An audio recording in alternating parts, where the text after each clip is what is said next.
Buenas noches, vamos a empezar la clase. Hemos estado platicando ya durante varios días de cómo hacer una demanda. Yo creería que hoy terminamos esta presentación. Nos corresponde ver cómo se hace la petición. No sé si hay alguna duda antes de que continuemos. ¿No? Bueno, entonces la necesidad de que el escrito contenga una petición la encontramos en este par de normas que vemos por aquí.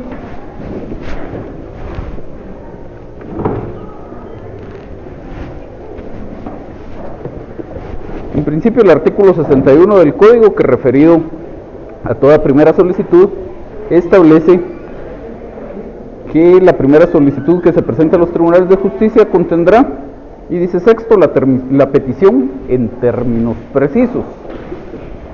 Nuevamente, como les decía en alguna ocasión, esos calificativos que hace la ley no están de adorno. Entonces hay que poner especial atención que la petición pide el código que se haga en términos precisos. Y eso tiene su razón de ser, porque como hemos dicho en varias oportunidades, todo el proceso se tramita para que el juez resuelva sobre esta petición, específicamente sobre la petición de fondo. Entonces, es necesario saber exactamente, o que el juez sepa exactamente qué es lo que yo quiero, como para que me pueda resolver accediendo o denegando a esa petición. Luego, el artículo 106, cuando establece los requisitos específicos de la demanda, nuevamente hay que recordar que esas características que exige al inicio la norma son aplicables a los 4 requisitos. Entonces dice, en la demanda se fijarán con claridad y precisión, y el último que tiene es la petición. Entonces la petición debe fijarse con claridad y precisión. Y entonces, siendo que estamos hablando de una demanda, en una demanda siempre vamos a tener peticiones de trámite y peticiones de fondo. Idealmente, que es lo más recomendable, que estén separadas por subtítulos, de tal manera que se sepa con total claridad cuáles son mis peticiones de trámite y cuáles son mis peticiones de fondo. En este caso, tenemos el apartado de petición y la primera subdivisión de este son las peticiones de trámite. La mayoría de peticiones de trámite deben plantearse en un orden específico, porque existen razones de lógica jurídica involucradas. Entonces, tenemos que empezar por el principio, que es lo primero que va a hacer el juez al recibir esa demanda, hasta con esas peticiones conducir por donde debería llevarse todo el trámite hasta que el proceso esté en estado de resolver, y entonces entramos a la petición de fondo. Siendo así, entonces lo primero que se pide aquí es que con el memorial se forme el expediente respectivo. Dice que con la presente demanda y documentos adjuntos se inicie la formación del expediente respectivo. ¿Y por qué esto es lo primero? Porque eso siempre va a pasar con una demanda. Siempre que yo presento una demanda, con esa demanda se forma un expediente. Aunque la rechacen, ya le asignaron un número, ya se conformó un expediente. Entonces, eso es lo primero que debemos pedir. Todavía no pedimos que la admitan para su trámite. Algunos tienen la mala costumbre de plantear como primera petición de trámite que se admita para su trámite la demanda. Ahí todavía no hemos pasado por la verificación por parte del juez del cumplimiento de los requisitos formales como para estar en condiciones de darle trámite a esa demanda. Entonces eso va a venir hasta después. Por el momento solo pedimos que se forme el expediente. Luego dice que con base en el título de representación que acompaña en fotocopia legalizada se reconozca la calidad con la que actúa, el reconocimiento de la personería. Y esto porque, siendo que los derechos involucrados o los supuestos derechos involucrados aquí son de alguien más, solo tiene sentido mi participación en virtud de ese vínculo jurídico por el cual yo represento a esta sociedad, que soy su administrador único, su gerente o lo que sea. Si yo no estuviera actuando en ejercicio de esa representación, sino que estuviera actuando en nombre propio, pero tratando de salvaguardar los intereses de esta sociedad, pues obviamente la demanda tendría que ser rechazada. No estoy justificando alguna representación ni tengo alguna legitimación en ese caso. Entonces, por eso es que cuando se ejerce una representación, eso sería lo que pedimos a continuación de la formación del expediente.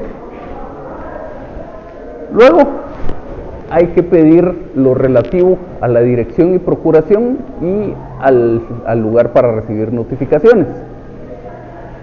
Esto porque igual, si yo no señalo el lugar para recibir notificaciones o si yo no actúo bajo el auxilio de abogado, el juez tendría que rechazar esa demanda. Entre estos dos, solo entre estos dos, si quiero pedir primero lo de la dirección y procuración y luego el lugar para recibir notificaciones, está bien. Si lo quiero hacer al revés, también está bien. Si lo quiero hacer en dos peticiones separadas, está bien. Si lo quiero hacer en una sola petición, está bien. Entonces, en este caso, por estilo, yo acostumbro a hacerlo en una sola petición. Dice que se tome nota de la dirección y procuración bajo las que actúo, así como del lugar que señalo para recibir notificaciones. Entonces tenemos aquí esta petición, que se tome nota de la dirección y procuración bajo las que actúo. Y remarcamos aquí que los abogados no se proponen. Muchos acostumbran indicar en esta parte cuestiones como que se tome nota de la dirección y procuración propuesta o cuestiones por el estilo. Yo a mi abogado no lo propongo, porque el abogado no es un auxiliar del juez, el abogado es un auxiliar de la parte. Por lo tanto, solo le informo al juez quién es mi abogado y lo que le corresponde al tribunal es tomar nota de esto, porque durante todo el curso del proceso deberá velar, como dice la norma, que los memoriales estén firmados por el abogado director, porque de lo contrario los va a rechazar. Entonces, es la única función que le corresponde al tribunal en cuanto a esto, tomar nota. No me podría rechazar la dirección y procuración, salvo que estuviera presentando para esos efectos a alguien que no fuera un abogado colegiado. Perdón. Y la siguiente petición, ya establecidos esos temas puramente formales, ya es la admisión para su trámite de la demanda. Entonces, en este caso dice que se admita para su trámite la presente demanda en juicio ordinario de nulidad absoluta del negocio jurídico, promovida por la entidad demandante, en este caso, en contra de el señor que era demandado. Siguiente petición dice que como medidas precautorias y para garantizar el resultado de la presente litis, sin necesidad de prestar garantía y sin audiencia a la otra parte, se decreten las siguientes. Y entonces, ahí tengo que pedir las medidas precautorias que sean acordes a mi caso. Eso implica que tengo que hacer un buen análisis de, al final de cuentas, qué es lo que quiero como consecuencia de este proceso y cuál de las medidas precautorias establecidas en la ley sería la idónea para garantizar que eventualmente, si obtengo una sentencia favorable, voy a poder obtener eso que pretendía. Entonces, en este caso, es una demanda de nulidad de un negocio jurídico. Al final de cuentas, lo que quiero es que se declare nulo ese negocio jurídico, pero un paso más allá de eso, lo que quiero es que el bien regrese formalmente a ser propiedad de esta sociedad. Entonces, para esos efectos, lo que me interesa es que exista registralmente un conocimiento por parte de la población de que hay un litigio en cuanto a este bien, como para que si alguien lo quisiera comprar, después se le pudiera afectar con el resultado de este proceso. Entonces, la medida precautoria idónea en este caso es una anotación de demanda. Ya vamos a platicar un poquito más despacio de las medidas precautorias. La medida precautoria idónea es una anotación de demanda, que es lo primero que pedimos aquí, anotación de demanda sobre la finca. Proporcionamos los datos de esta finca y pedimos que para el efecto se libre un despacho al registrador de la propiedad. Y además se pide un embargo de cuentas para aquello de las costas nada más, pero eso es puramente accesorio. Igual podríamos no pedirlo si quisiéramos. Lo realmente importante en este caso es la anotación de demanda sobre la finca. Sin eso, podría pasar que durante el transcurso del proceso la finca cambie de propietario y luego no puedo ejecutar en contra de ese propietario la sentencia que se dicte y el proceso no sirvió para nada. Entonces, el embargo se pide de las cuentas de depósitos monetarios que el demandado tenga en los distintos bancos del sistema nacional, librándose para el efecto los oficios respectivos en los cuales se nombre como depositarios a los respectivos gerentes de las instituciones bancarias. Luego de esto, la petición relativa al ofrecimiento de las pruebas. Recordarán ustedes que el procedimiento probatorio tiene distintas fases. Entonces empezamos por el ofrecimiento, después seguirá la proposición, después la admisión, después el diligenciamiento y después la valoración. Entonces, en la demanda me interesa especialmente la fase del ofrecimiento y ir preparando el terreno para la proposición, que será en el periodo de prueba. Entonces voy a formular dos peticiones de trámite distintas en cuanto a la prueba. La primera es esta, que se tengan por ofrecidos los medios de prueba individualizados en el apartado respectivo y por acompañado los documentos adjuntos, dice por acá. Luego viene una petición relativa al emplazamiento. Esta depende, aquí ya empezamos, todas las anteriores peticiones son prácticamente iguales sin importar la vía procesal de la que estamos hablando. Aquí, a partir de esta literal G, ya empezamos a formular peticiones específicas que se refieren a la vía procesal que yo seleccioné. Entonces esta petición sería distinta si esto fuera un juicio sumario, sería distinta si esto fuera un juicio oral, pero siendo un juicio ordinario, dice que se emplaza el demandado confiriéndole audiencia por 9 días. Luego tenemos la otra petición que les decía referida a la prueba, que es que oportunamente se abra prueba del presente proceso por el plazo, en este caso, de 30 días. Igual sería distinto si estuviéramos hablando de otro tipo de proceso. Y que oportunamente se señale el día y hora para la vista. Ya con eso, a grandes rasgos, a muy grandes rasgos, cubrí las etapas esenciales del proceso que se deberían llevar a cabo en condiciones normales para que el juez pudiera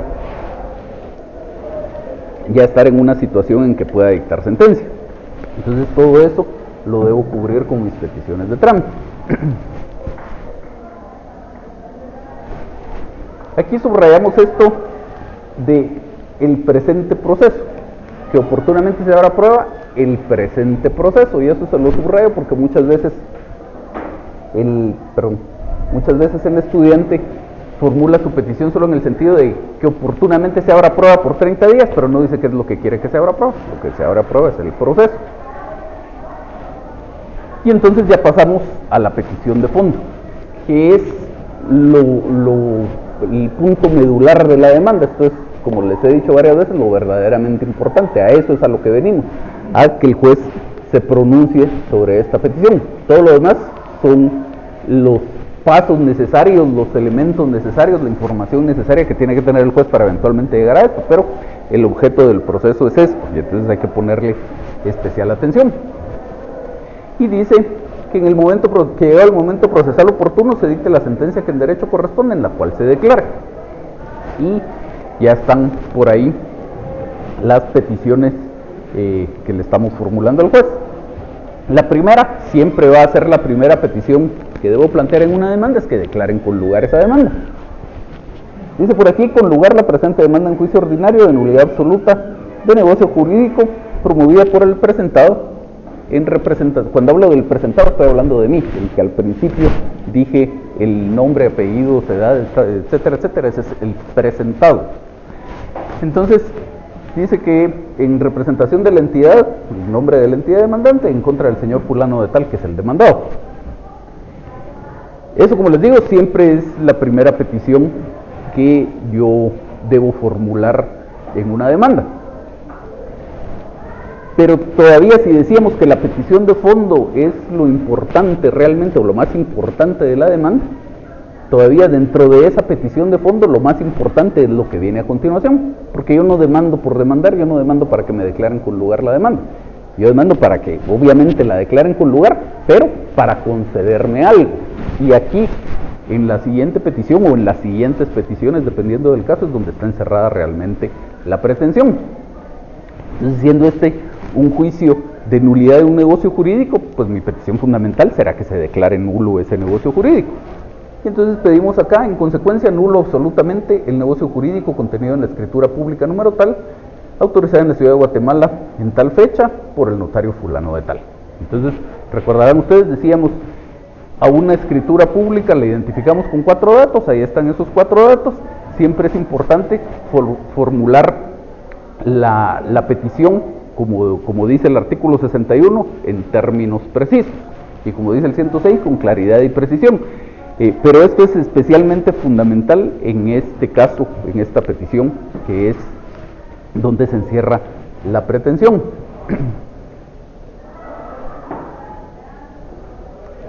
Entonces, pues una reflexión aquí sobre la relevancia de la consecuencia.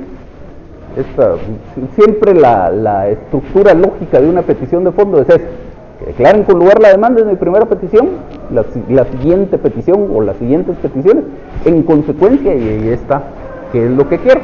Entonces dice por acá que en esta petición o en estas peticiones que se refieran a la consecuencia quedará encerrada o quedará contenida la pretensión. Y esa pretensión es el objeto del proceso. Como les insisto, todo el proceso se tramita para que el juez se pronuncie sobre esa pretensión, idealmente acogiéndola, pero igual pudiera ser que no, pero todo el proceso se tramita para eso. ¿Qué es lo que decimos aquí? Todo el proceso se tramita para que el juez se pronuncie sobre esta pretensión. Y por aquí señalamos que todos esos datos que están por ahí son necesarios para que la petición sea precisa. Si yo simplemente le digo al juez, en consecuencia declare nulo el negocio jurídico, pues obviamente por razones lógicas vamos a entender de qué negocio jurídico estamos hablando, porque es sobre un único negocio jurídico que nos hemos pronunciado en toda la demanda, pero la petición no está bien formulada, no está en términos precisos. Debería ser que el juez rechace la demanda por ese defecto de la petición, y si el juez no la rechaza, muy probablemente la otra parte va a interponer una excepción previa de demanda defectuosa. Pero todavía, si fuera un poco más confuso el tema y hubiéramos hecho referencia a varios negocios jurídicos, por ejemplo en el transcurso de la demanda, y aquí no quedara claro de cuál de esos negocios jurídicos estoy hablando, pudiera ser que el proceso llegue hasta sentencia y el juez de salud declare sin lugar esa demanda por ser incomprensible la petición. Entonces, siempre claridad y precisión ahí. Y luego, estas ya son, pudiéramos decir, consecuencias de la consecuencia. Es decir, la consecuencia de que el juez declare con lugar la demanda es que declare nulo el negocio jurídico, y más allá de ello, siendo nulo el negocio jurídico, pues ya resulta esto que vemos a continuación. Entonces, que el negocio jurídico referido en la literal anterior no nació a la vida jurídica y por lo tanto no surte efectos. Se ordene al registrador general de la propiedad de la zona central que proceda a cancelar la inscripción de dominio número 3, que era la que tenía el problema de la finca, y doy los datos de la finca. Nuevamente, si no proporcionara los datos de la finca aquí, mi petición no está formulada en términos precisos. Entonces dice que esta petición literal D es una petición complementaria, y que en este caso es necesario para que tenga sentido la declaración de nulidad del negocio jurídico. ¿Por qué? Porque al final de cuentas, mi problema en el fondo es que en el registro de la propiedad ese bien aparece como que es de alguien más, y eso es lo que estoy tratando de corregir. Todo esto es necesario para eso, pero si simplemente nos quedáramos en que el juez declare nulo el negocio jurídico, perfecto, el negocio jurídico es nulo, pero el público en general no tiene conocimiento de esto, registralmente el bien sigue estando a nombre de alguien más, por lo tanto la sociedad no puede disponer de ese bien. Entonces, en este caso, es necesario esto. Si fuera una demanda de divorcio, por ejemplo, sería necesario que me den una certificación de la sentencia de divorcio para ir a inscribir esto al registro civil de las personas, y así, dependiendo del caso, pues todo lo que sea necesario para que la sentencia realmente sea efectiva. De nada nos sirve que se declare nulo el negocio jurídico si el bien sigue a nombre del demandado, que era lo que decíamos hace un momento. Y entonces, para seguir la secuencia, decíamos que se ordena al registrador que cancele esta inscripción de dominio número 3, así como cualquier otra inscripción que con base en ella se hubiera hecho. Para el efecto deberá liberarse el despacho respectivo. Entonces, si por ejemplo esta sociedad, este demandado hipotecó el bien o se embargó ese bien porque este demandado era deudor de alguien más o lo que fuera, todo eso también tendría que quedar sin efecto. Que se condena al demandado al pago de las costas procesales causadas por la tramitación del presente proceso, y ahí se termina mi petición de fondo.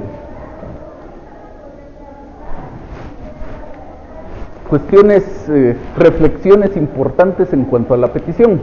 Dice por aquí que no puedo incluir en este apartado de petición algunas que no sean parte del tema sobre el que ha versado toda mi demanda. Entonces, siendo mi demanda una demanda de nulidad absoluta de un negocio jurídico, mis peticiones de fondo pueden ser referidas solo a esa nulidad absoluta del negocio jurídico. Entonces, que no puedo incluir peticiones que no sean parte del tema transversal del proceso. Toda pretensión debe haber sido anunciada en el objeto de la comparecencia y se debe haber argumentado al respecto en los hechos y en el fundamento de derecho. Si quiero algo más que esa declaración de nulidad, lo tengo que anunciar desde el objeto de la comparecencia y luego tengo que desarrollar mis argumentos al respecto. En este caso, no me quedo solo con la petición de que se declare nulo el negocio jurídico. Además está la otra de que se declare que el negocio nunca surtió efectos, nunca nació la vida jurídica, pero eso es con natural, en eso consiste la nulidad del negocio jurídico, por lo tanto no lo tengo que anunciar en el objeto de la comparecencia. Y luego pido que se me libre un despacho para dejar sin efecto unas inscripciones registrales, eso tampoco lo tengo que anunciar porque eso es solo para darle cumplimiento a esta declaración, pero si quisiera algo más que eso, sí tendría que anunciarlo desde el inicio. Entonces, planteamos por aquí una pregunta: ¿qué hubiera pasado si la finca hubiera estado en posesión del demandado? En este caso en particular, y en el caso concreto que originó esta demanda, la finca la tenía en posesión la sociedad demandante, entonces no teníamos que recuperar la posesión del bien. Pero nos planteamos aquí qué hubiera pasado si el bien lo hubiera tenido en su poder el demandado. La demanda hubiera sido un poco diferente. Además de pedir la nulidad del negocio jurídico, hubiéramos tenido que pedir la reivindicación del bien, recuperar la posesión de ese bien. Y ese agregado de la reivindicación quiere decir que entonces sí tendría que, desde el objeto de la comparecencia, indicar que esta era una demanda de nulidad absoluta del negocio jurídico y reivindicación de bien inmueble, desarrollar los argumentos no solo de la nulidad, sino también los de la reivindicación en el apartado de hechos, tener un fundamento de derecho para esa petición de reivindicación y entonces ya poder formular las peticiones específicas de esa reivindicación aquí en el apartado de petición de fondo. Nos planteamos aquí otra pregunta: en general, ¿qué pasa si quiero algo más? Y si quiero algo además de la pretensión principal, como el pago de daños y perjuicios. Entonces, siempre tengo que anunciarlo desde el inicio y tengo que desarrollar argumentos al respecto, tener un fundamento de derecho al respecto y formular peticiones claras y precisas al respecto. Es decir, tengo que ir partiendo las cosas. Tengo que hacer la debida separación de los distintos temas, entre comillas, sobre los cuales va a versar el proceso, como para que esto esté totalmente claro. Ya, eso de partir las cosas obviamente era un término no técnico. Ya poniéndolo en términos técnicos, diríamos que tendré una demanda como una acumulación objetiva de acciones, es decir, tengo más de una pretensión en el mismo proceso. Y eso, ya hemos leído en algún par de ocasiones el artículo que me permite eso en el código, que es el 55. Contra la misma parte pueden proponerse en el mismo proceso diversas pretensiones, siempre que no sean contradictorias, ni que hayan de seguirse en juicios sujetos a procedimientos de distinta naturaleza, observándose lo dispuesto en el artículo 11. Digamos.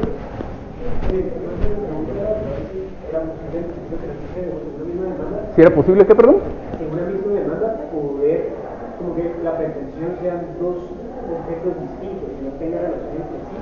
Digamos una unidad de un instrumento A y B, pero A y B no tienen ninguna relación entre ellos. O solo se puede pedir como otras pretensiones que deriven del objeto principal. No, sí se puede pedir. Digamos, supongamos que este señor demandado era alguien de una de estas bandas delincuenciales que se dedican a este tema. Y entonces esta sociedad era dueña de dos distintos bienes inmuebles y en cuanto a los dos bienes inmuebles pasó lo mismo, pero fue en escrituras diferentes.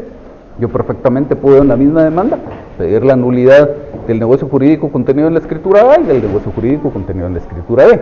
Tendré que tener argumentos propios respecto a cada una, pero lo puedo hacer perfectamente en una demanda. También, si quisiera, lo puedo hacer en demandas independientes, es decisión mía.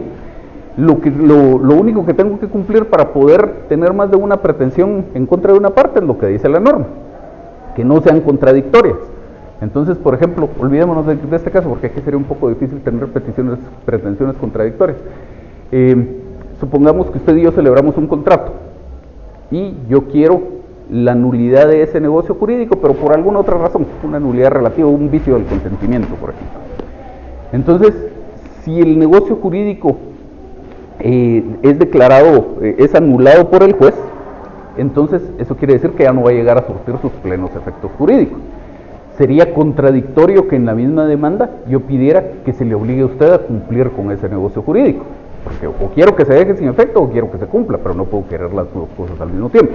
Entonces a eso se refiere que no sean contradictorios, y luego dice que no deben seguirse por procedimientos sujetos a distinta naturaleza, y eso lo que quiere decir es que la vía procesal sea la misma. Por ejemplo, en la diapositiva anterior, en un par de diapositivas atrás, planteábamos la posibilidad de que esta fuera una demanda de nulidad del negocio jurídico y además de reivindicación. Si yo demando solo la nulidad del negocio jurídico, la vía procesal es la del juicio ordinario. Si yo demando solo la reivindicación, la vía procesal es la del juicio ordinario. Entonces no tengo problemas, puedo pedir las dos cosas en una sola demanda. Pero si yo quisiera incluir aquí algo que debiera tramitarse por la vía del juicio sumario o del juicio oral, no puedo.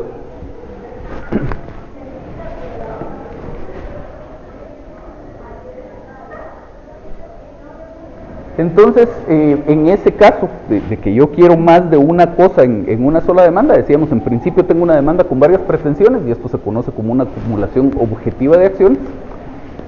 Las partes fundamentales de mi demanda, que decíamos que mi demanda tiene 5 partes fundamentales, las 4 que están establecidas como requisito en el artículo 106, más el objeto de la comparecencia. Entonces, esas 5 partes fundamentales de mi demanda, objeto de la comparecencia, hechos, fundamento de derecho, pruebas y petición, deben referirse a todas y cada una de esas pretensiones.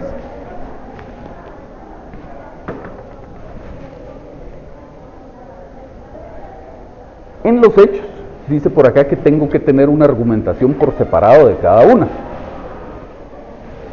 Si volviéramos al mismo ejemplo de pedir en esta misma demanda también la reivindicación del bien, tendré un apartado de antecedentes en donde cuento los antecedentes del caso, que la sociedad estará dueña del inmueble, etcétera, etcétera. Tendré otro apartado que se refiera a la nulidad del negocio jurídico y tendré otro apartado que se refiera a la reivindicación. El objeto de la comparecencia, en ese caso que yo tuviera más de una pretensión, es uno solo. Entonces tengo un apartado de objeto de la comparecencia, pero en ese apartado de objeto de la comparecencia debe quedar totalmente claro cuáles son las distintas pretensiones que yo le voy a plantear al juez. Entonces dice, el objeto de la comparecencia será un solo apartado con mención especial de cada una de las pretensiones. Lo mismo la petición de fondo. Tengo solo un apartado de petición de fondo, pero voy a tener peticiones independientes para cada una de las pretensiones. Y finalmente, en el fundamento de derecho y en las pruebas no es necesario hacer la separación. Puedo tener un solo apartado de fundamento de derecho que esté decurrido lo de todas las distintas pretensiones, y lo mismo con las pruebas. ¿Dudas hasta aquí? ¿Sí?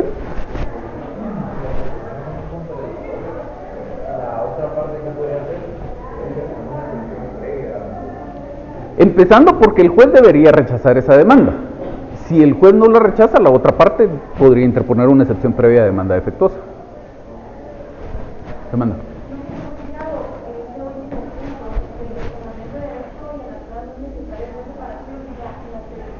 O sea, toda esta diapositiva que tiene usted aquí se refiere al supuesto de que yo tenga más de una pretensión.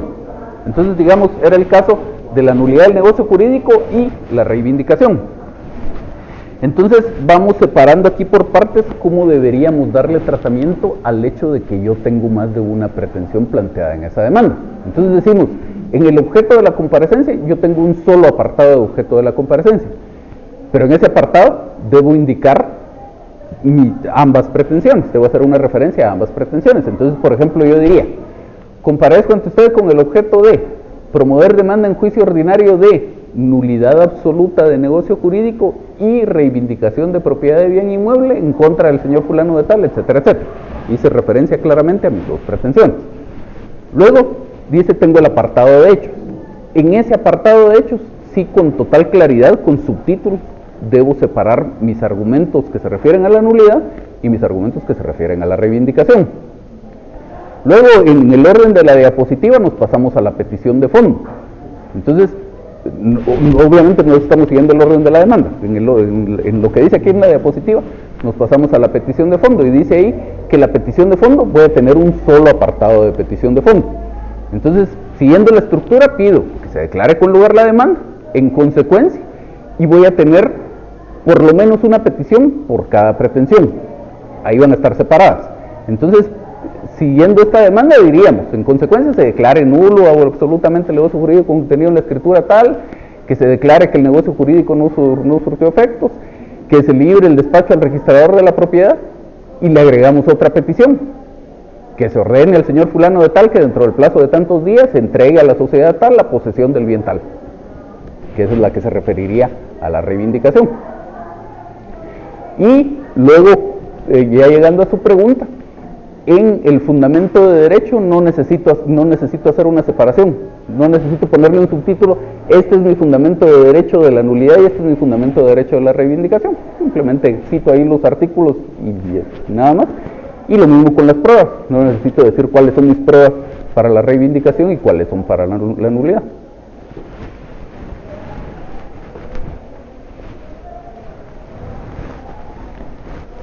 Y luego dice aquí que lo anterior, esta necesidad de anunciar todas las pretensiones y darles el tratamiento adecuado en todo el curso de la demanda, no opera con las peticiones complementarias. Peticiones complementarias es como esta que teníamos en la demanda de nulidad del negocio jurídico, en que pedíamos que se liberara un despacho al registrador de la propiedad. Eso es connatural al hecho de que se declare nulo ese negocio jurídico. Así, en el caso del ejemplo, no debo promover una demanda de nulidad absoluta de negocio jurídico y cancelación de inscripción registral, porque esa cancelación es connatural a la declaración de nulidad. Es de la esencia de que se declare nulo ese negocio jurídico, que si no subsiste el negocio jurídico, tampoco puede subsistir la inscripción registral que se hizo con base en él. Pero esta es una petición puramente complementaria.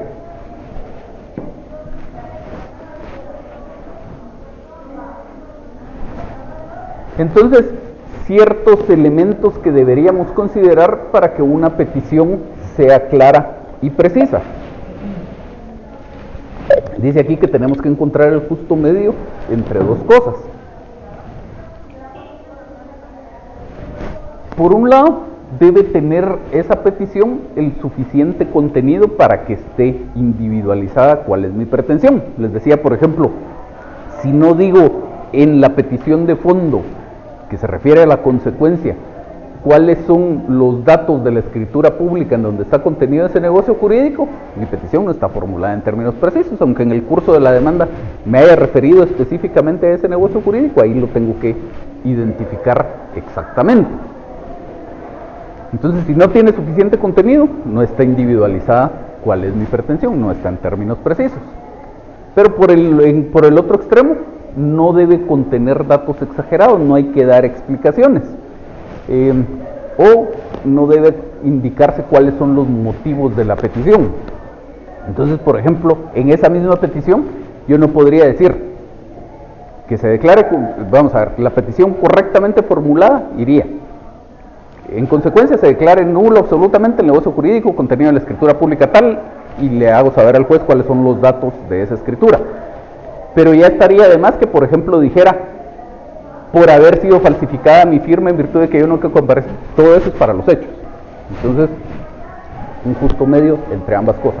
Toda la información que es absolutamente indispensable, pero no más que eso.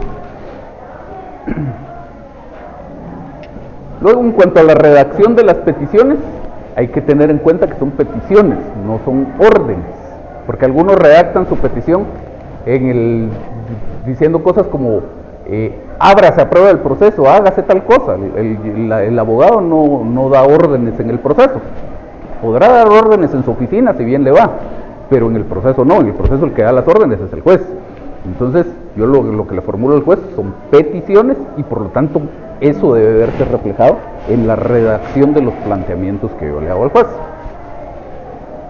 Y esto es una malísima costumbre. Hay algunos que después de todo lo que pidieron piden que se hagan las demás declaraciones que en derecho corresponden o cosa similar. Si hay más declaraciones que en derecho corresponden, yo como abogado tengo que saber cuáles son y entonces las tengo que pedir concretamente.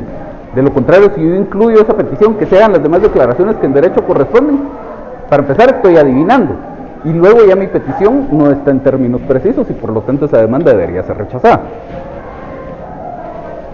Muchas veces en la práctica no la rechazan, pero en estricto sentido debería ser rechazada.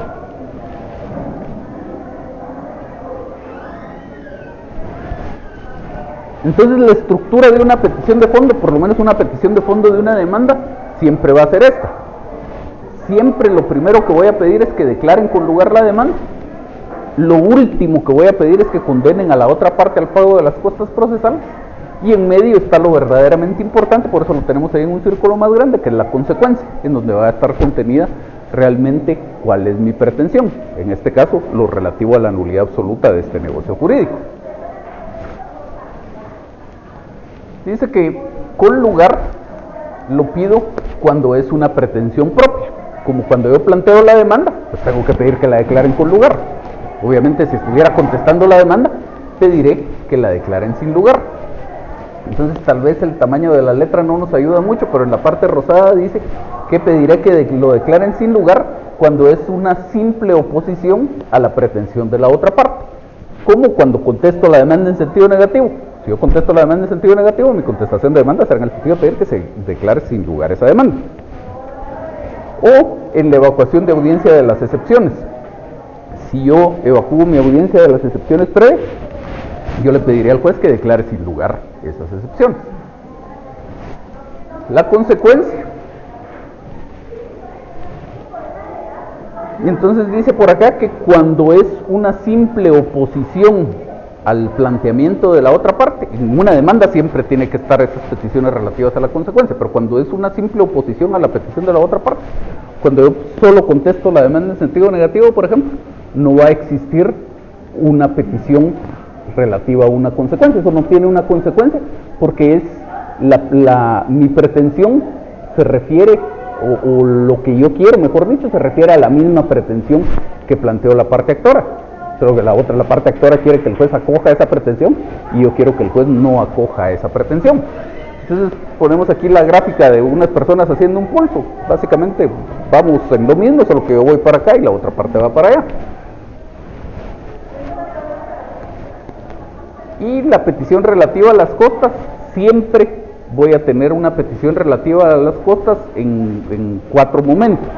En la demanda, en la contestación de la demanda, cuando yo promuevo un incidente o cuando yo evacúo la audiencia relativa a ese incidente.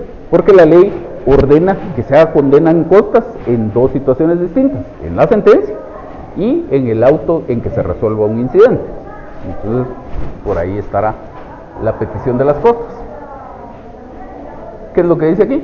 Esto porque la condena en costas solo procede en la sentencia y en el auto que resuelve un incidente. ¿Dudas de la petición? ¿No? ¿Nadie? Entonces pasamos a unos requisitos finales. Así como decíamos que los requisitos principales de la demanda están en medio, antes de esos tenemos algunos requisitos formales, también al final tenemos algunos otros requisitos puramente formales.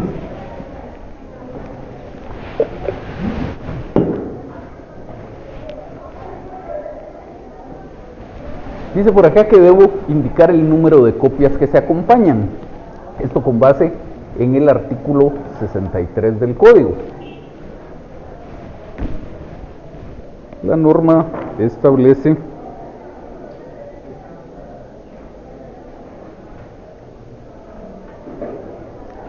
de todo escrito y documento que se presente, deben entregarse tantas copias claramente legibles en papel común o fotocopia, como partes contrarias hayan de ser notificadas, a cuya disposición quedarán desde que sean presentadas.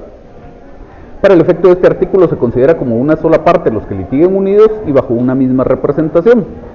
Los litigantes presentarán una copia adicional debidamente firmada que utilizará el tribunal para reponer los autos en caso de extravío. En los escritos se hará constar el número de copias que se acompañen. Entonces, todos los primeros párrafos del artículo se refieren al hecho mismo de acompañar la copia. Pero el último párrafo, dice que no basta con que acompañe las copias, sino que además en el propio texto del memorial tengo que indicar cuántas copias estoy acompañando. En este caso, dice que acompaña 2 copias del presente memorial y de los documentos adjuntos. ¿Y por qué 2 copias? Porque la norma dice tantas copias como partes contrarias deben de ser notificadas. ¿Cuántas partes contrarias tengo aquí? Solo una. Y además dice, debo entregar una que utilizará el tribunal para reponer los autos en caso de extravío, y ahí están mis 2 copias. Con esto hay que tener cuidado, porque como muchas veces la demanda la planteo en contra de un único demandado, a veces no se acuerdan de hacer el cambio, y si tengo 3 demandados, pues tendría que acompañar 4 copias. Si no hago el cambio aquí, por esa simple razón, me tendrían que rechazar la demanda. Dice que, de conformidad con la norma, lo acabamos de leer, al menos una de las copias debería estar firmada en original.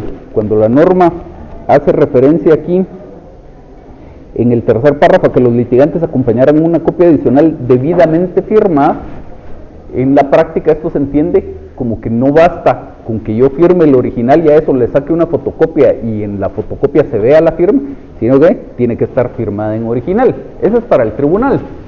Teóricamente las otras copias, en este caso tengo 2 copias, teóricamente la otra copia sí podría ser simplemente con la firma fotocopiada, pero dice por acá que yo recomiendo que todas las firmas sean en original. ¿Por qué?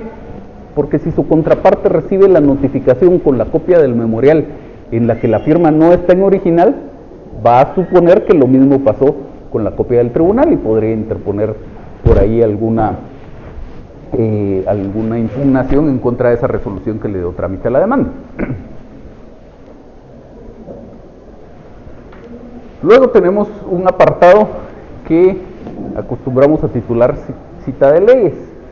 Y como ven ahí, en todos los anteriores apartados hemos ido indicando cuál es la norma jurídica en la que se fundamenta el requisito. Aquí no tenemos una cita de alguna norma jurídica en que se fundamente ese requisito porque es una cuestión puramente de práctica.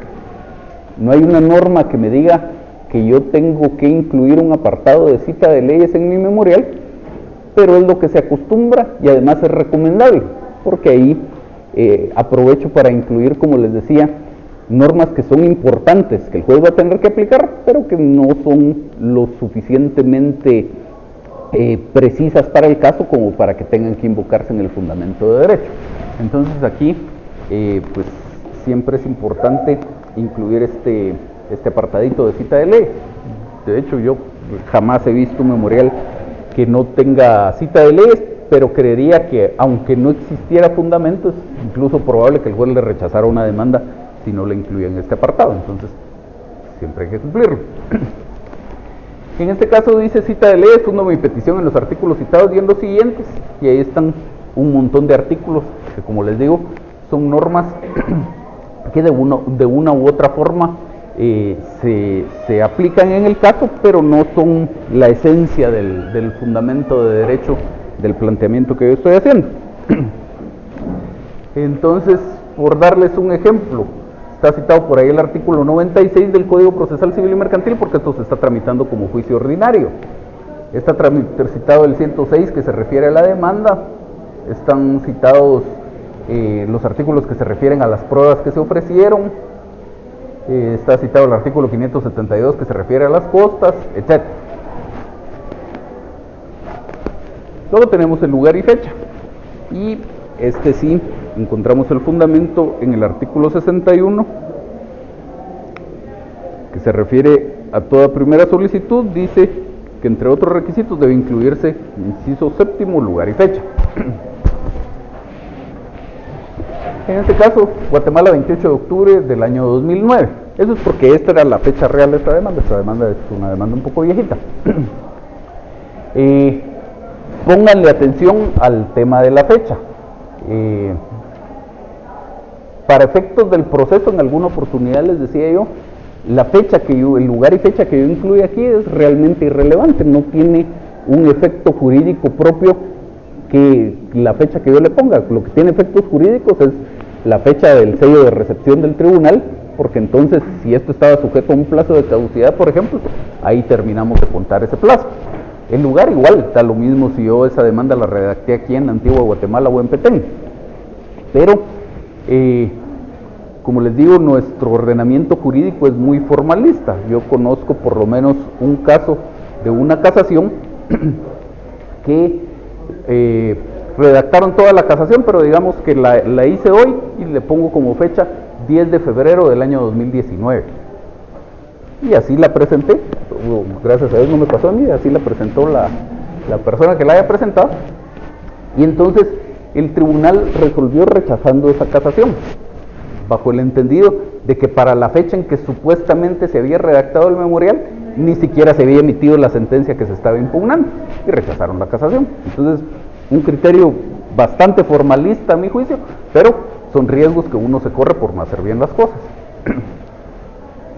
Luego, firmas, de conformidad también con el artículo 61, el inciso octavo. Dice, firmas del solicitante y del abogado colegiado que lo patrocina, así como el sello de este. Si el solicitante no sabe o no puede firmar, lo hará por él otra persona o el abogado que lo auxilie. Entonces el memorial necesita llevar estos tres elementos: la firma del cliente, la firma del abogado y el sello del abogado. Ya vamos a ver que eventualmente podrían haber algunas variaciones a este respecto, pero cuando la situación varíe, siempre le tengo que dejar claro al juez que estoy cumpliendo con esas tres figuras: aunque exista una firma del cliente o en nombre del cliente, que exista una firma del abogado y el sello del abogado, pues ahí sí no hay pierde, eso siempre tiene que estar. Entonces, vamos a ver algunos ejemplos. Esta sería como la opción básica: una firma del cliente, y viene a continuación lo que se llama una antefirma, unas palabritas que escribo antes de firmar. Y entonces antes de la firma del abogado, diríamos en su auxilio, está la firma del abogado y su sello. Perdón, dice por aquí este circulito que este es el caso típico o el caso primario que regula la norma que es el caso en el que firma tanto el cliente como el abogado. Entonces, en ese caso deberíamos estar así. Luego está también el supuesto de que, como dice la norma, tiene que firmar la persona que está compareciendo, pero también puede firmar alguien a su ruego. Y cuando firma, alguien a su ruego, lo que se acostumbra es que sea el mismo abogado. Entonces, yo podría hacer como abogado, podría firmar dos veces el memorial. Podría firmar el memorial diciendo: arrobo al presentado una firma, y luego en su auxilio otra firma y mi sello. No tiene mucho sentido. La idea aquí es que firme solo una vez, pero que mi firma valga doble, valga como firma del cliente porque estoy firmando a su ruego, y además valga como firma de abogado. Para esos efectos, entonces tengo que cambiar la antefirma, y entonces digo algo como esto: a ruego del presentado, quien por el momento no puede firmar, y en su auxilio, y entonces ahí ya mi firma vale doble. Si no le incluyo esto y solo tengo mi firma como abogado y mi sello, pues la consecuencia será que no se cumplió con el requisito de que estuviera la firma del cliente, y por lo tanto hay que rechazar ese memorial. Luego también está la posibilidad de que yo, Roberto Alonso, soy parte en el proceso, y además, como soy abogado, puedo actuar bajo mi propia dirección y procuración. Entonces, pues ahí necesariamente mi firma tiene que valer doble. Yo soy mi propio cliente, pero también hay que hacerle saber esto al tribunal con la antefirma correspondiente. En este caso sería por mí en mi propio auxilio, y ahí está mi firma y sello que mando.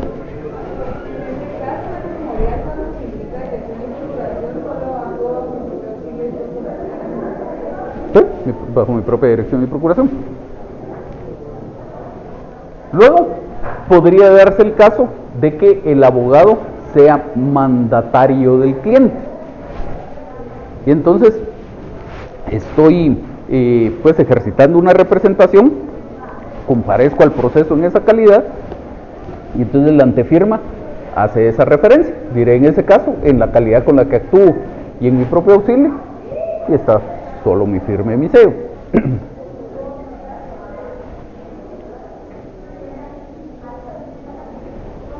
Entonces, ya más o menos con eso tendríamos cubiertas las posibilidades de cuándo voy a necesitar una firma o dos y cómo cubrir para que siempre que solo exista la firma del abogado, esa firma valga como firma de abogado y valga como firma de cliente, porque el requisito son dos firmas.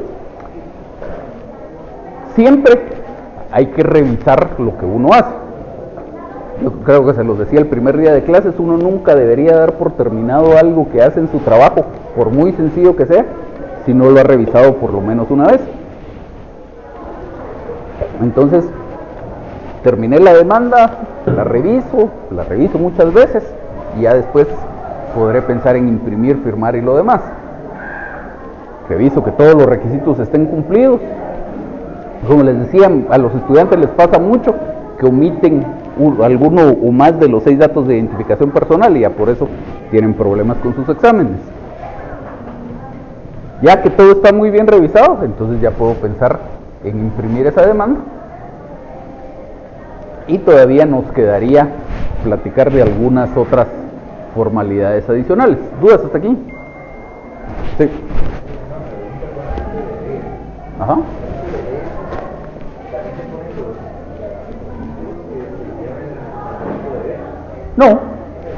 No, por eso es que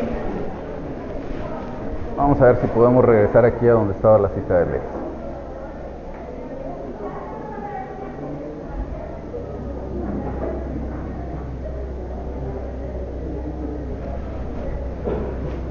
Por eso es que usted ve ahí al inicio, dice, fundo mi petición en los artículos citados y en los siguientes. Los que ya cité, ya los cité, ya no hay necesidad. Si quiero lo puedo volver a hacer, pero no tiene mucho sentido. Sí, si los quiero volver a citar aquí, no hay problema. Entonces, dudas antes de que pasemos a lo siguiente, ¿no? ¿Qué manda?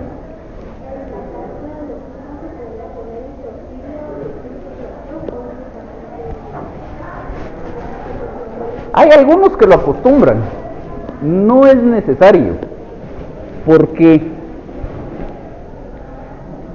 el auxilio en lo que consiste es en que usted firme el memorial.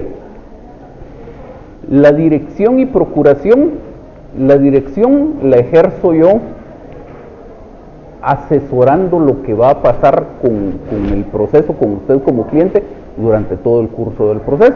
No necesariamente en los memoriales. Yo la dirección la ejerzo incluso cuando me pongo de acuerdo con usted respecto a si vamos a ir a una audiencia o no vamos a ir, respecto a si vamos a evacuar por escrito o no. Entonces, la dirección es mi actuación, el yo tener a mi cargo el proceso durante todo su curso. La ley permite que eventualmente, digamos que yo soy su abogado, yo me voy de viaje y resulta que hay que presentar, mientras yo estoy de viaje hay que presentar algún memorial. Entonces la ley permite que accidentalmente firme ese memorial otro abogado. Entonces le hablamos aquí a la colega y la colega firma ese memorial. Ella está auxiliando el memorial porque tiene su firma y sello, pero ella no es directora ni procuradora, a no ser que se adicione a la dirección y procuración del proceso. Pero ella podría decir, a ruego del presentado, quien por el momento no puede firmar en su auxilio por esta única vez en ausencia del abogado director, firma ella. Ella no es directora ni procuradora, pero está auxiliando el memorial.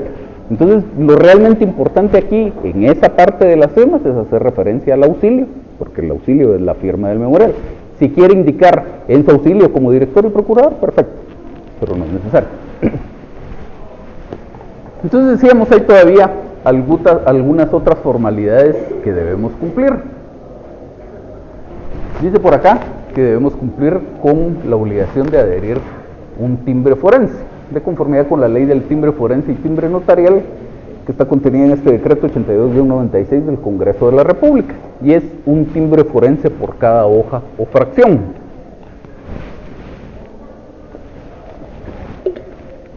El timbre forense vale un quetzal.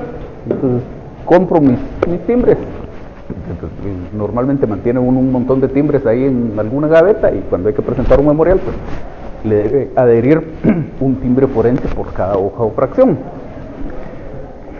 Todos por favor tomen su código y vean el artículo 50.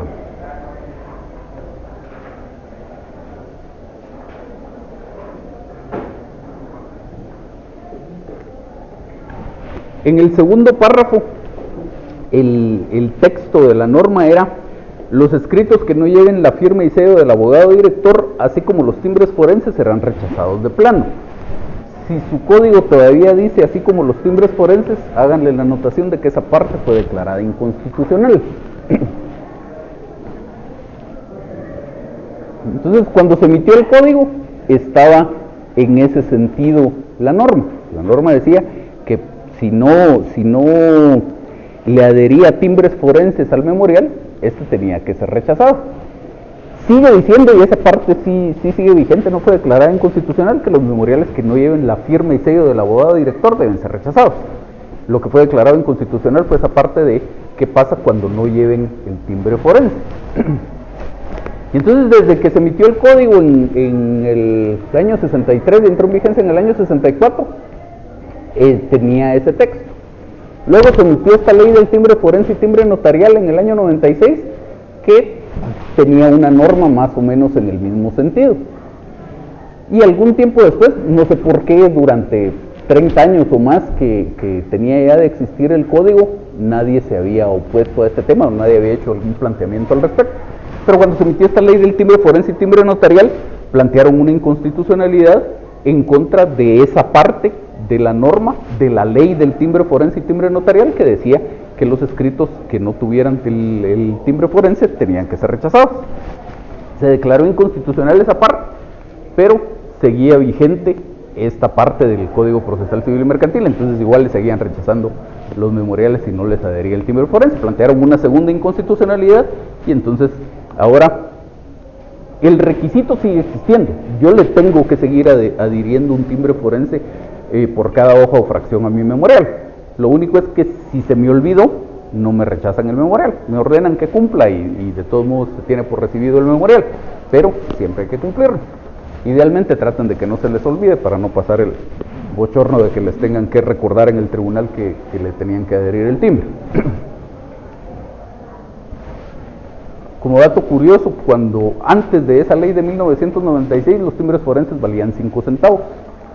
Y entonces cuando se emitió esta ley y los timbres pasaron a costar un quetzal, habían muchos abogados que tenían un montón de timbres de 5 centavos en existencia.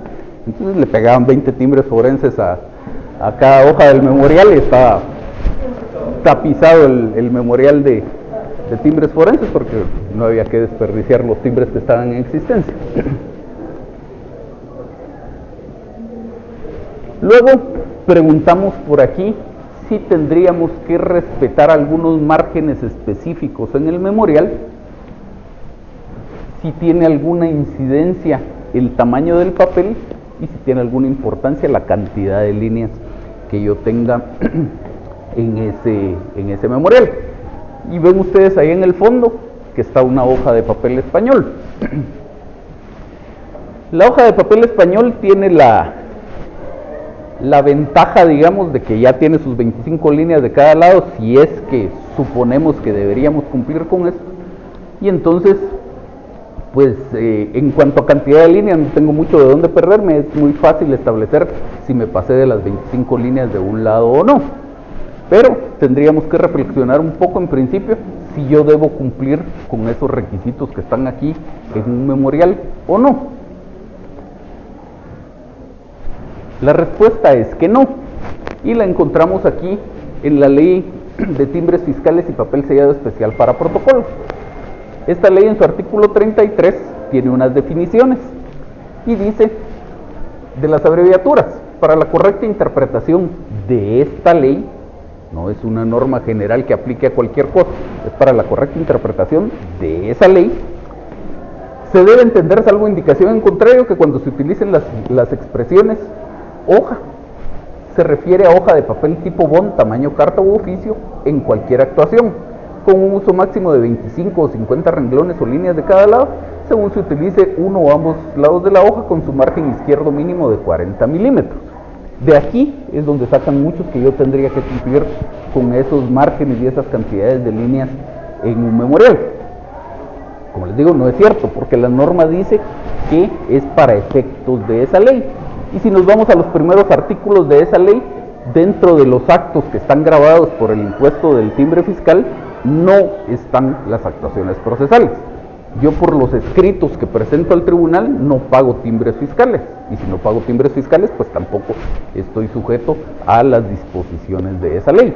Por lo tanto, es perfectamente válido que yo tenga un memorial con 70 líneas, no pasa nada. Si le quiero poner un margen más pequeño que los 40 milímetros que dice aquí, no pasa nada.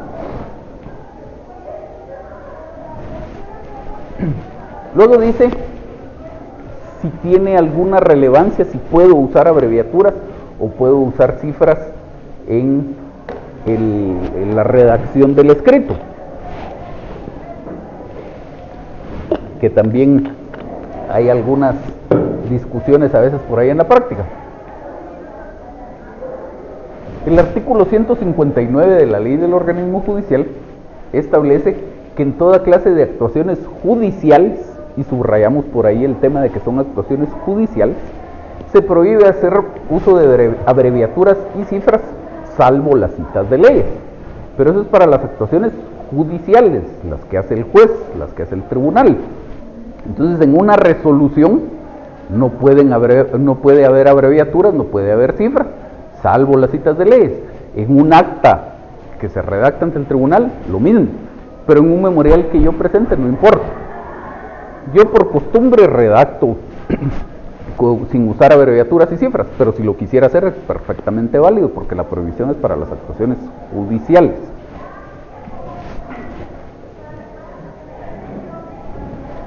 Ahora, esto que decíamos, no estoy obligado a cumplir con esos márgenes mínimos ni esa cantidad máxima de líneas, pero el memorial dice por acá que debe ser visualmente atractivo, deben dar ganas de leerlo. Y entonces, como ejemplo, ponemos aquí, no sé si lo alcanzan a distinguir ahí, pero son unas gradas, y a la par está la pared, es una simple pared de cemento que no tiene ningún atractivo. La pared en realidad es esta, es una pared que tiene un mural que está ahí en Guadalajara. Y entonces obviamente, si la pared se hubiera quedado como está del lado izquierdo con simple cemento desnudo, cumpliría su función de división y de sostén del techo y de lo que ustedes quieren. Pero nadie voltearía a ver esa pared, no sería atractiva para nadie. Obviamente con el mural hay gente que llega a ese edificio solo para ver el mural. Pues más o menos, tal vez no tan así, pero más o menos con el memorial, se tiene que ver bonito. Aunque de eso no es un requisito, pues eso hace que existan más posibilidades de que al juez le den ganas de leer ese memorial. Esto es un memorial de verdad, es un examen que algún compañero de ustedes presentó en alguna ocasión. Eso no dan ganas de leer. Yo lo leía porque no me quedaba de otra, pues tenía que asignarle una calificación al alumno. Pero está todo así apuñuzcado, todo junto, no hay visualmente espacios que permitan que la lectura sea cómoda. Entonces, si ustedes presentan algo como eso, como les digo, no les podrían rechazar el memorial porque la norma esa de la ley de timbres fiscales no es aplicable, pero no tiene mucho sentido. Si yo presento el memorial como esto, pues el orden hace que la lectura sea más fácil. Y entonces, pues aunque no es obligatorio, esa referencia que hace la ley es más o menos un buen indicador de cómo un memorial podría estar adecuadamente ordenado. Entonces, deberíamos considerar para que el memorial sea, como decíamos, visualmente atractivo, esos elementos. Que tenga unos márgenes adecuados, que permita algún espacio a ambos lados de los límites de la hoja, que tenga un interlineado adecuado, que no estén muy pegadas unas líneas con otras, y que además tenga un tamaño de letra adecuado.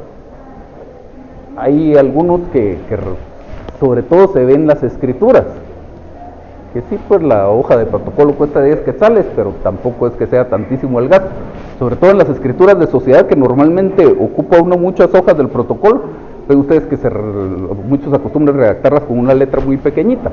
Entonces, si la letra es muy pequeña, pues se cansa la vista y es difícil verlo, sobre todo conforme va pasando la edad del lector, cada vez es más difícil leer letras más pequeñas. Entonces, recomendable, nunca usen una letra que sea menos de 12, usen 12, 14 por ahí. Luego llegamos al tema de los documentos adjuntos.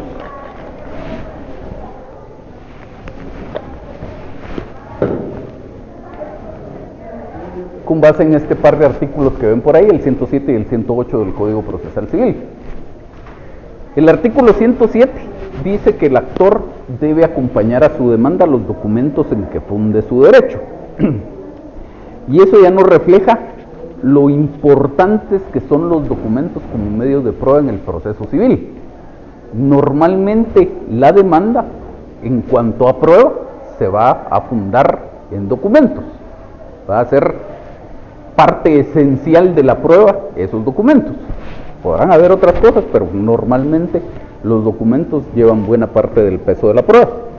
Entonces, si no los tuviera a su disposición, los mencionará con la individualidad posible, expresando lo que de ellos resulte, designará el archivo, oficina pública o lugar donde se encuentren los originales.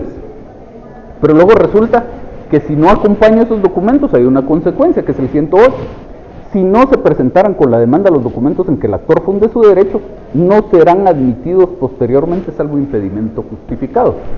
Entonces, si yo ya tengo el documento a mi disposición y no lo presento, ese documento después es inadmisible. Y si era, como dice la norma, en el documento en el que yo fundaba mi derecho, pues seguramente la demanda será declarada sin lugar.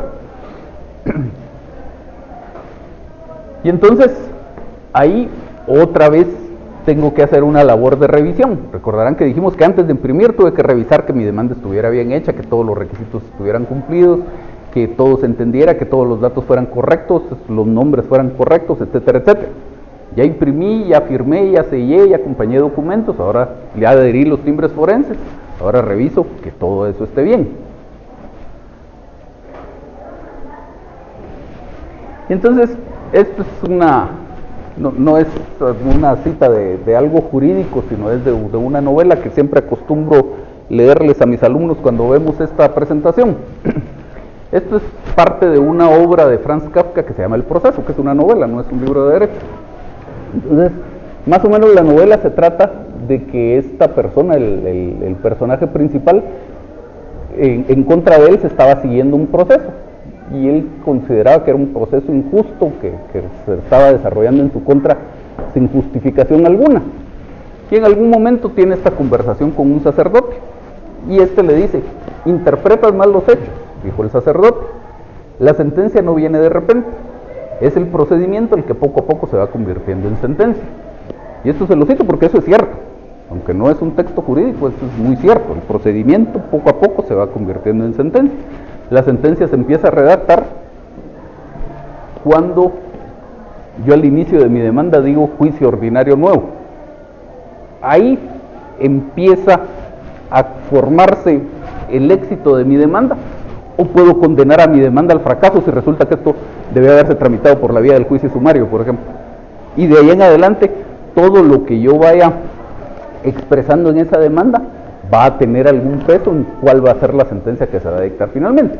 Obviamente, no todo depende de mí. Pues dependerá de qué tan bueno es el caso del cliente en principio, qué tan adecuadas eran las pruebas con las que se contaba, qué tan buenos argumentos tenga la otra parte, qué tan buenas sean las pruebas que tenga la otra parte, qué sea lo que el juez ve del caso, etcétera, etcétera. Pero y hay varios que debería haber recogido ya. Pero en lo que a mí corresponde, yo debería hacer mi mejor esfuerzo para que efectivamente en lo que de mí depende, pues no se perjudique el resultado del proceso porque yo hice algo mal. ¿Dudas hasta aquí? ¿No? Entonces aquí pasamos a un tema doctrinario que está íntimamente relacionado con la demanda. El tema de los elementos de la acción. Esto les va a servir para muchas cosas durante el curso. Por ejemplo, cuando estudiemos excepciones previas y veamos las excepciones de litispendencia y de cosa juzgada, hay litispendencia o hay cosa juzgada cuando entre dos procesos son idénticos estos tres elementos de la acción. Entonces los elementos de la acción son estos tres: sujeto, objeto y causa. Los sujetos son las partes que están en litigio, el actor y el demandado. El objeto es la pretensión, que es lo que el actor quiere del demandado. Y la causa es por qué quiere el actor eso del demandado, es decir, los hechos en que se funda esta reclamación. Doctrinariamente, esa causa se denomina también título, por eso es que en algunas partes, en sus primeros artículos, el código hace referencia a título, no está hablando de título ejecutivo, sino está hablando de esta causa. Entonces los sujetos, como decíamos, son las partes en contienda, el actor y el demandado, y esto lo delimitamos en la demanda. Cuando yo aquí en las primeras líneas de mi demanda establezco fulanito de tal, de tantos años, etcétera, etcétera, ese fulanito de tal es una de las partes del proceso. Y cuando en el objeto de la comparecencia digo que comparezco con el objeto de promover juicio de lo que sea en contra del señor fulano de tal, esa es la otra parte del proceso, la parte demandada.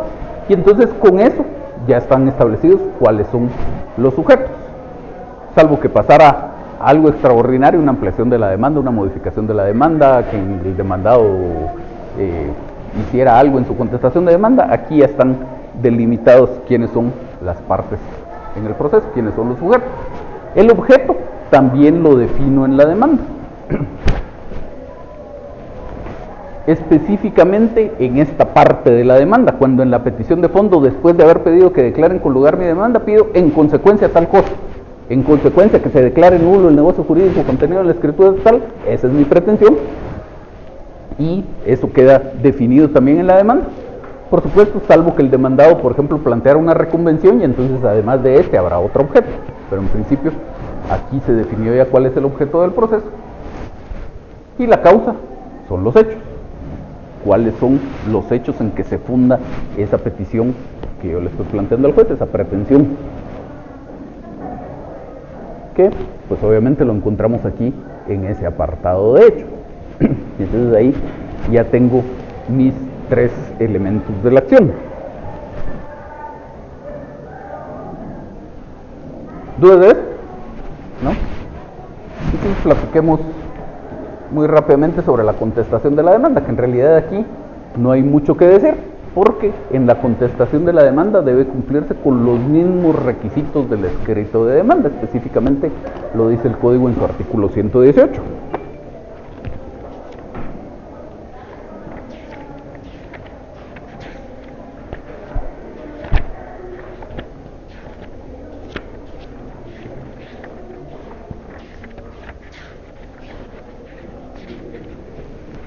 Dice la norma, la contestación de la demanda deberá llenar los mismos requisitos del escrito de demanda. Si hubiera de acompañarse documento, será aplicable lo dispuesto en los artículos 107 y 108. Ya lo demás no nos interesa. El escrito de contestación de la demanda debe cumplir los mismos requisitos del de demanda. ¿Y cuáles son los requisitos de la demanda? Hechos, fundamento de derecho, pruebas y petición. Todos los demás, dijimos, hay que cumplirlos, pero no porque esto sea una demanda. Hay que cumplirlos del 61 porque es una primera solicitud, hay que cumplir el del 63 que son las copias porque es un escrito, etcétera, etcétera. En la contestación de la demanda, lo que me está diciendo aquí la ley es que debo incluir hechos, fundamento de derecho, pruebas y petición. No necesariamente todos los del 61, porque la demanda siempre es la primera actuación del demandante en el proceso, pero la contestación de la demanda no siempre es la primera actuación del demandado en el proceso. Puede ser que sí, que el demandado lo primero que haga en el proceso sea contestar la demanda. Pero también puede ser que el demandado antes comparezca a plantear algún recurso o a interponer excepciones previas o simplemente a señalar un lugar para recibir notificaciones. En todos esos casos, cualquiera de todos esos memoriales habrá sido su primera solicitud en el proceso. Por lo tanto, en la contestación de demanda ya no tendré que incluir datos como la edad, el estado civil, el lugar para recibir notificaciones, etcétera, etcétera, porque todo eso ya está cumplido con anterioridad. Importante, si solo contesto la demanda, no, como decíamos cuando vimos la petición, no voy a incluir una petición que se refiera a la consecuencia. Si además de contestar la demanda interpongo excepciones perentorias o planteo una reconvención, entonces sí, pero por el hecho simple de contestar la demanda no hay consecuencia. ¿Qué mando? ¿Si fuera qué? No la contestación de la demanda. Ajá. Si fuera el primer acto de Ajá. sería entonces como la introducción y de una vez inicia los hechos o... Usted diría, por ejemplo, digamos que ya interpuso excepciones previas y se las declararon sin lugar. Entonces usted en su contestación de la demanda tendría en principio el número del expediente para que sepamos a dónde incorporar. Fulanito de tal, de datos de identificación personal conocidos en el proceso de reidentificado, ante usted atentamente comparezco y expongo. Comparezco con el objeto de contestar la demanda en sentido negativo, de conformidad con los siguientes hechos. Y vamos, ahí se acabó. Todas las demás cuestiones formales ya las cumplió en su memorial de interposición de excepciones previas, en el caso del ejemplo. Entonces, como decíamos, si solo contesto la demanda es un pulso, queremos lo mismo, uno va para un lado, el otro va para el otro, entonces no hay consecuencia. Memoriales distintos a la primera solicitud. Cualquier memorial que no sea la primera solicitud del demandante, cualquier memorial que no sea la primera solicitud del demandado. Dice por acá que con respecto a todo lo que ya platicamos, tiene algunas diferencias. Primero hay que identificar el número del expediente. Siempre, aunque la ley no lo establece como requisito, si no indico el número del expediente, el tribunal no va a saber a dónde adjuntar ese escrito. Luego, dice por acá que el juzgado y el notificador oficial ya estarán definidos, por lo tanto, no le dirijo el memorial al juez que designe el centro de servicios auxiliares, etcétera. Se lo dirijo al juez primero de primera instancia civil, o al segundo, o al tercero, o al que haya sido designado. No es necesario incluir los datos de identificación del solicitante ni de las otras partes, lo dice el artículo 62, tampoco la dirección y procuración, ni el lugar para recibir notificaciones, porque todo eso ya se señaló, salvo que los quisiera cambiar. Entonces puedo decir que como nuevo lugar para recibir notificaciones señalo tal, pero de lo contrario será el mismo durante todo el curso del proceso. No lo dice la diapositiva, pero si estoy compareciendo en representación de alguien más, tampoco tengo que acreditar esa representación. La acredito solo la primera vez y de ahí en adelante soy de calidad reconocida en el proceso. Y la última viñeta dice que no es necesario el apartado de prueba por ser un requisito propio de la demanda. Aquí estamos hablando de cualquier memorial que no sea la primera solicitud. Entonces, prueba, como dijimos en un momento, solo se ofrece en 4 partes en el proceso: en la demanda, o en su contestación, en el memorial en el que planteo un incidente, o en la evacuación de audiencia de ese incidente, nada más. Todos los demás memoriales van sin ofrecimiento de pruebas.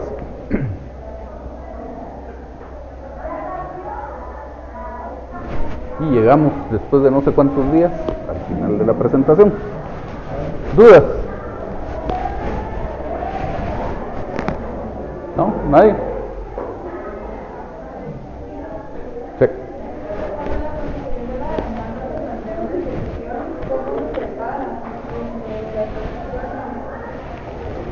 Para empezar, tendría que ser una excepción perentoria. Si fuera previa, va por separado. Entonces usted diría, en el objeto de su comparecencia, comparezco con el objeto de A, contestar la demanda en sentido negativo, y B, interponer excepción perentoria de pago, digamos. Entonces, en su apartado de hechos, tendrá, si usted quiere poner antecedentes, tendrá un apartado de antecedentes, luego tendrá un apartado con subtítulos de la contestación de la demanda, sus argumentos de la contestación de la demanda, de la excepción perentoria, sus argumentos de la excepción perentoria, y luego le podría poner un apartado de conclusión. Como decíamos, el fundamento de derecho y las pruebas van de corrido, no tienen que hacer una separación, y en la petición tampoco hace propiamente una separación, pero tiene que considerar ambos temas. Entonces, en sus peticiones de trámite habrá una en donde solicitará que se tenga por contestada la demanda en sentido negativo y por interpuesta la excepción perentoria de pago. Cuando llegue a la petición de fondo, va a tener peticiones independientes. Entonces pedirá que llegado el momento procesal oportuno se dicte la sentencia que en derecho corresponde, en la cual se declare A, sin lugar la demanda. En cuanto a eso, no hay consecuencia. B, con lugar la excepción perentoria de pago.